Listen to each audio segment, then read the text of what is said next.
Ngayong nalalagay sa alanganin ang ilang senador, partikular ng majority bloc, hindi nawawala ang mga alingasngas ng panibagong kudeta. Lalo't ang isang miyembro ng mayorya, posible pang makulong habang ang isa naman ay nagtatago. Live mula sa TV5 Media Center, nasa frontline ng balitang yan si Mean Los Baños. Mean, anong update sa Senado? Lalo't numinipis na ang mayorya?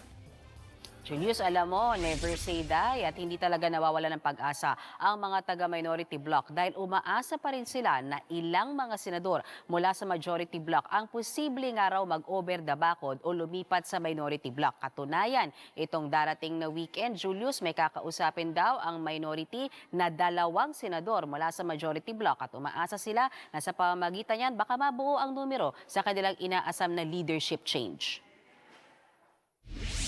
Uuga-uga ang majority at minority bloc ng Senado sa ngayon. 13 ang miyembro ng majority, 11 ang minority. Yun nga lang, si Senator Jinggoy Estrada na may kaso ngayon sa Sandigan Bayan, posibleng makulong. Lalo't non-bailable ang kinasasangkutan niyang kasong plunder, kaugnay ng 573 million pesos na umunay kickback niya sa flood control project sa Bulacan. Bukod kay Estrada, isa pa raw nakakasuhan ng Ombudsman Senator Joel Villanueva na isa ring miyembro ng mayorya. Pati si Senator Dante Marcoleta nahaharap din sa reklamong plunder at indirect bribery. Una namang nagtatago si Senator Bato de la Rosa na may ICC warrant of arrest. Ibig sabihin, posibleng mapilay ang mayorya ng Senado. Kung sakali, ang ngayoy 13-11, baka maging 9-11. Pero para magtagumpay ang isang kudeta, dapat makakuha ng absolute 13 votes para mapalitan ng Senate President. Pero ito, sa programang Story ko ng One News, sinabi ni Senator Erwin Tulfo na may 2 senador umano ang disgusted o nandidiri na sa mga nangyayari sa Senado. Dalawa sa kanila na probably after what happened talagang medyo disgusted din naman, hindi sila makapaniwala. So probably these two, probably we can talk to them over the weekend. Pero still no assurance kung sasama sila. Kung sino ang mga yan, hindi na muna pinangalanan ni Tulfo. Pero ikinwento rin niya na matapos silang mag-walkout sa plenaryo, nakausap nila si Senate President Pro Tempore Loren Legarda. In fairness, si Senator Loren, yung pro tempore nila, went up to our room kasi Nix invited her. Pero wala lang, kwentuhan. Tapos biro-biro, sama ka na sa amin. Lord said, no. Sabi niya nga, may mga things pa that I have to resolve or something to that effect. Si Legarda, isa sa bumaliktad para ikudita si dating Senate President Tito Soto. Pero pagilinaw ng senadora, magkakaibigan pa rin sila kahit na nasa magkaibang grupo na. Naniniwala si Senator Tulfo na matindi ang tama sa imahe ng Senado ng mga kaguluhan sa institusyon. Mareremedyohan lang daw ito oras na mapalitan na ang liderato. Si Senator Amy Marcos naman muling iginiit na political persecution ang nangyayari. Timing daw kasi ang attempt ng minorya na harangin ang isinusulong nilang online participation sa sesyon ng Senado at ang kaso laban kina Senator Jinggoy at iba pang majority senators. Malinaw daw na hindi ito para sa hustisya at accountability, kundi anya dahil sa pagiging desperado ng administrasyon na manatili sa kapangyarihan. Dagdag pa ni Amy, disenfranchisement of votes o mababaliwala daw ang ilang milyong tao na naghalal sa mga senador kung hindi sila papayagan na sumali at bumoto sa sesyon via online. Pero git naman ni Senator Peng Lacson, pwede pa rin namang physically present sa impeachment trial ni Vice President Sara Duterte ang mga senator judges na posibleng maharap sa pagkakakulong. Pwede raw humingi ng permiso ang impeachment court sa Sandigan Bayan o anumang korte na nakakasakop sa kaso ng isang senador. Doon hihiling ng leave of court. Oras daw na mapayagan ito, e-escorta ng isang senador papunta sa Senado para makadalo at makaboto sa impeachment trial. Muling iginiit ni Senator Lacson, hindi pwede ang work from jail. Ang online participation ay para lang daw sa mga pagkakataong may force majeure at national emergencies.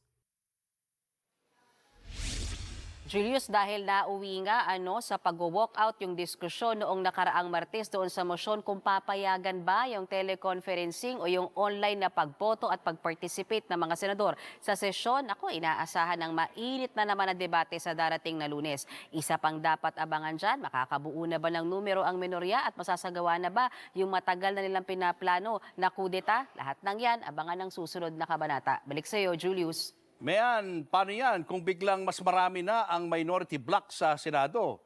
Di kapag nagsimula ang impeachment trial at merong motion, sila na ang masusunod. Ano bang kalakaran dito? Alam mo, Julius, ang daming scenarios kasi and some of them first time mangyayari. Kasi kunwari may tumawid na isa ngayong weekend, kunwari lang naman magiging 12 na yung minority block, pero and then magiging 11, tama ba, yung majority. Pero wala pa rin hindi pa rin mabuo ng minority yung 13. So hindi pa rin siya enough para magkudeta. So first time mangyayari na paano nga ba pag nagpantay yung numero or mas malaki yung numero ng minority kaysa sa majority pero hindi maka-13 para magpalit ng liderato. All those things possible na mangyari this coming week. So yan ang sinasabi ng ilang mga senador na first time in the history ng Senado pag nagkataon. At kung sakasakali naman, Julius, na mabuo na kunwari ng minorya yung kanilang 13 at kunwari lang naman kung sakasakali ay magkaroon ng kudeta this coming Monday at mapalitan yung liderato, maiiba talaga yung simoy ng hangin pagdating dyan sa issue ng impeachment trial ni VP Sara Duterte. Kumbaga, titignan natin yung numero kung saan yung posibleng killing at posibleng boto ng mga senador kung magpapalit ng liderato. Kung mababalik yung dating minorya na sila Senator Amy Marcos, magiging minority ulit sila, hindi na sila majority. And then kung babalik sila Soto as majority block, panibagong pagpapalit na naman yan. O panibagong, hindi lang actually yan sa impeachment. Yung committee chairmanships, hilong-hilo na rin. Dahil kada nagpapalit ng liderato, nagpapalit din ng chairman yung mga committee, Julius. At ito pang balita ngayon na Mean, si Speaker Cayetano daw ay bumuo ng subcommittee ng Blue Ribbon. Anong pinakaiba nitong subcommittee sa Blue Ribbon Committee? Bakit kailangan pang gawin to? Actually, ngayon, napalitan na si Senator Ping Lacson, di ba, na dating Blue Ribbon Committee kasi hindi na siya majority. Ang chairman ng Blue Ribbon Committee ay si Senator Pia Cayetano na galing sa present majority. But particularly on the issue of flood control, ang ginawa ni Senate President Alan Cayetano, nagbuo ng subcommittee. Pwede kasi yan, Julius, talaga para sa mga particular na mga issues, hindi lang sigurado kung inayawan ba ni Senator Pia yung issue na yan or meron lang bang gustong pagbigyan sa Senate President Alan Cayetano. But so far, ang malinaw ngayon, pwede talagang bumuo ng subcommittee. And for this instance, yung subcommittee na yan, ang magiging chairman yan, si Senator Rodante Marcoleta. So yung pagdinig ulit sa flood control issue, balik ulit sa mga kamay ni Senator Rodante Marcoleta at siya ang maglalabas ng notices. Inaasahan na sa darating na Huwebes, sa susunod na linggo, yung pagtuloy ng pagdinig ng Blue Ribbon Committee under Senator Rodante Marcoleta. So ang sinasabi ni Senate President Alan Peter Cayetano sa mga taga-minorya, attend kayo. Julius. Yan ay kung walang kudeta na mangyayari. Pag nagkaroon na naman ng panibagong kudeta, mababago na naman to. Tama ba? Tama ka, Julius. Tama ka, Julius. Ito ay kung walang leadership change. So kung mangyari na naman yung leadership change, iikot na naman yung bola. And alam naman natin, Julius, lagi niyo akong tinatanong, sinong chairman ng Blue Ribbon? Isa sa talagang aabangan natin, sinong mag-chairman? Kasi kung babalik pa si Senator Ping Lacson or totally aayawan na yan, sino na bang pwede nilang ihalal dyan? Total, meron pang ibang mga abogado sa minority party na pwedeng mag-chair niyang Blue Ribbon na yan. So, tama ka. Yung nangyayari ngayon, na ginagawa ni Senate President Alan Cayetano ay based sa assumption na ito pa rin ang majority by next week. Pero magbabago ang bola kapag nagpalit ulit ng liderato kung sakasakali, Julius. Yan, parang teleserye. Maraming salamat, Mean Los Baños.